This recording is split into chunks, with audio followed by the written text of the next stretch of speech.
Почитувани граѓани, почитуван премиере, почитувани министри, колеги пратеници. Јас сум македонка по две основи. Живеам во Република Македонија и припаѓам на македонскиот народ. Тоа е многу разбирливо за македонците и за другите граѓани на нашата земја.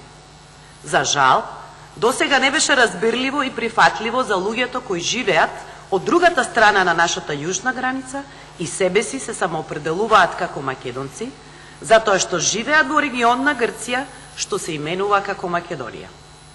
Да не навлегуваме во тоа, кога, како и зошто регионот е именуван како Македонија.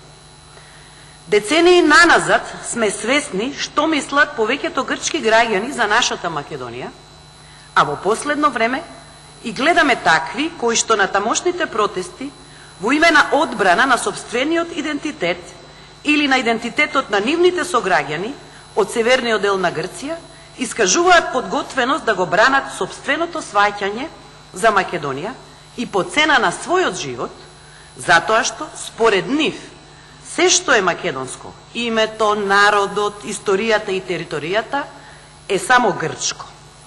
Корените на ова се протегаат со децении наназад, а последиците ги трпиме уште од распаѓањето на СФРЈ и прогласувањето на независна Република Македонија. Уште од тогаш, признавањето на македонскиот народ и македонскиот јазик го доживуваат како закана за нивниот културен идентитет, поради што денеска на нивните протести постојано слушаме дека Македонија е една и само грчка. Истовремено, во нашата земја сведочиме на слични пароли, како во извртено огледало. Македонија е една и само наша, на нас македонците. И повторно, луѓето се подготвени да го дадат својот живот и својата иднина во име на тоа. Каде е тука проблемот? Што е Македонија и чија е?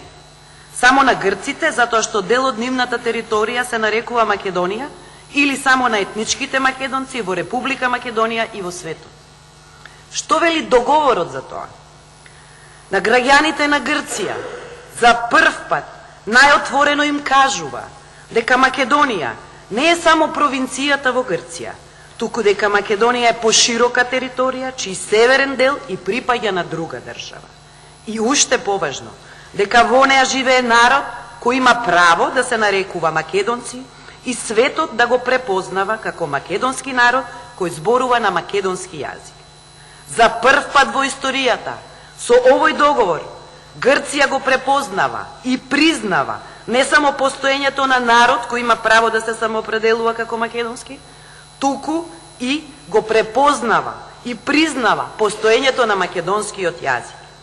Иако, не само ние, туку и многу други земји во светот го прифатиле и легитимирале постоењето на македонскиот народ и јазик, сепак, сведочиме дека истите тие, во реалноста, кога се во прашање меѓународните односи и интереси, се однесува како да Грција била во право. За сите оние кои разбираат, но и оние кои не сакаат да разберат, малите земји како нашата можат да обстојуваат и просперираат само доколку влезат во сојузи кои обезбедуваат мир, стабилност и економски развој, со други зборови, опстанок на државата. За нашата земја такви се НАТО и Европската Унија. Ние денес не можеме да ја вратиме историјата на Балканот од почеток и не можеме да ги помириме преку ноќ правдите и неправдите, да ги преброиме жртвите, джелатите, победниците и поразените, но можеме и мораме да не создаваме нови.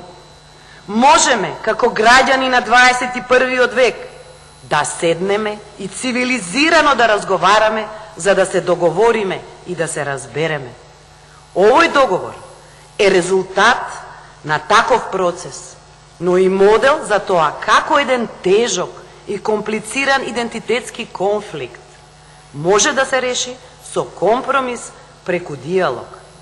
Се додека мислевме дека разрешувањето на конфликтот зависи само од другата страна и дека наша задача е да истраеме во докажувањето на нашата вистина, конфликтот не беше разрешен, туку напротив продлабочуван. Зошто? Затоа што и другата страна го мислеше истото, дека ние сме причинителот на конфликтот и дека тие треба да истраат на својата вистина. А всушност губитници бевме ние. И како што напиша некогаш големиот Петре Андреевски во романот Небеска Тимјановна, вистини има колку што има и луѓе, и живи и мртви. За мене и за сите кои разбираат, но и за оние кои не сакаат да разберат, овој договор, како и претходно договорот со Бугарија, му го враќа дигнитетот и значењето на поимот диалог. Затоа што диалогот е врвен чин на комуникација. Диалогот е способност да те чујам што зборуваш, да излезам од своето изолирано его и во постојана размена со тебе да создавам светови. Овој договор покажува дека ние, народите на Балканот или во југоисточна Европа, југоисточниот дел на Европа, мораме и умееме да ги напуштиме закоравените позиции кои не држат заробени во минатото и постојано ни ги крадат сегашноста и иднината. И не само тоа, не тераат одново и одново да гледаме низ призмата на погубните бинарни опозиции. Ние наспроти другите, власт наспроти опозиција, вистинските македонци наспроти предавниците, добрите ние наспроти лошите тие кои да се, древните наспроти младите нации, славните наспроти помалку славните истории и слично. Овие смртоносни спротиставености постојано се обновуваат и се хранат од самите себе, искривувајќи ја сегашноста и оневозможувајќи ја иднината на новите генерации.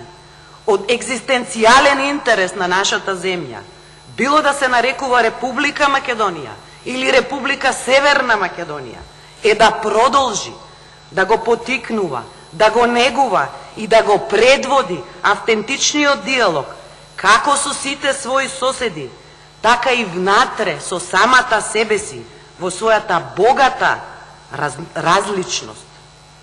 Напуштањето на безсмислениот надпревар, на конкуренција на жртви, кој континуирано ги оптеретува и меѓудржавните и внатредржавните односи, нека биде македонскиот придонес во трајно стабилизирање на земјата и на регионот.